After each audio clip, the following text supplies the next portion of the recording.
How does a 23-year-old American girl from New Jersey, college-bound 4 years ago, end up in a remote Himalayan village raising over 200 children who have been orphaned as a result of disease and civil war? My story began exactly 5 years ago when I woke up one morning at 18 years old and had a scary realization. I knew very little about myself and what I wanted in my life. So I packed up a backpack with very few belongings and I decided to take a trip around the world. I had never really traveled, never left my country.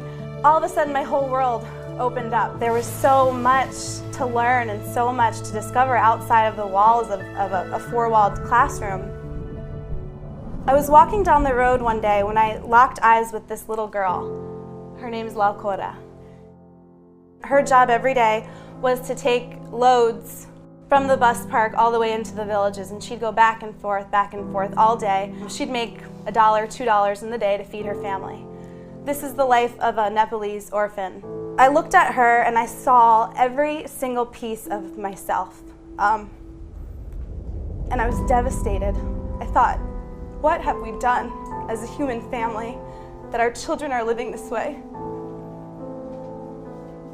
I soon kept reading, and I found out that there were 80 million children just like her in the world.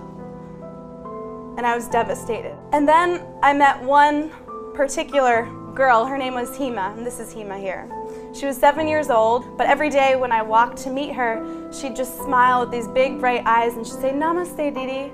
And I thought for the first time, okay, Maggie, forget the 80 million. What if you just started with Himo? Is there something that you can do to change the life of just one child? And I thought at 18, and as the entrepreneurial mind that I have, okay, I can do that. What if I just supported the education of this one child? How would her life change? And this is Hima a couple of weeks later.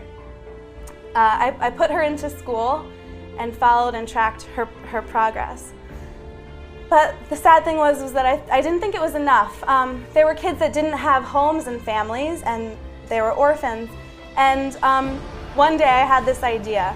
I found a piece of land, and it just happened to be $5,000. And I wanted to build a home for orphan kids, a home and a school and a base. I called up my parents and I said, "Can you send me over my $5,000 of life savings?" I had saved up from the time I was about 6 years old, every penny. I babysat starting from the time I was 12 to when I was 18. And sure enough, they wired over that $5,000, and I bought my first piece of property in Nepal.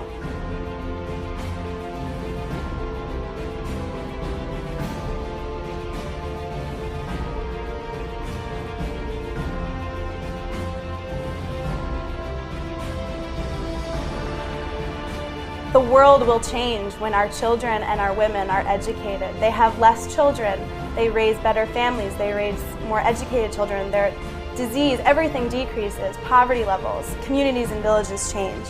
And the thing about this work that I do is that it's very addicting. So I thought, okay, one kid, if I could do one, why not 10?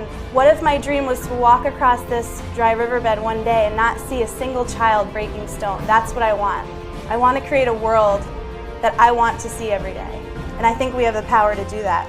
I don't think you have to go 8,000 miles away to the foothills of the Himalayas. I think the beauty of all of us is that we have talents and we have gifts. And this just happened to be mine, and I'm really lucky to have found it and created my little slice of heaven, my little paradise. And I think that the world will change when we all find that for ourselves, where we wake up every day and we wouldn't rather be anywhere else in the world doing any other kind of work. We think of all of the things we don't have instead of the things that we do have. Oh, I could do that if I had more money, once I have my PhD, after I'm settled, after I'm established, after I'm famous. Well, what if everything you had was everything you have right now? Your body and your mind and that sense of, I can do anything.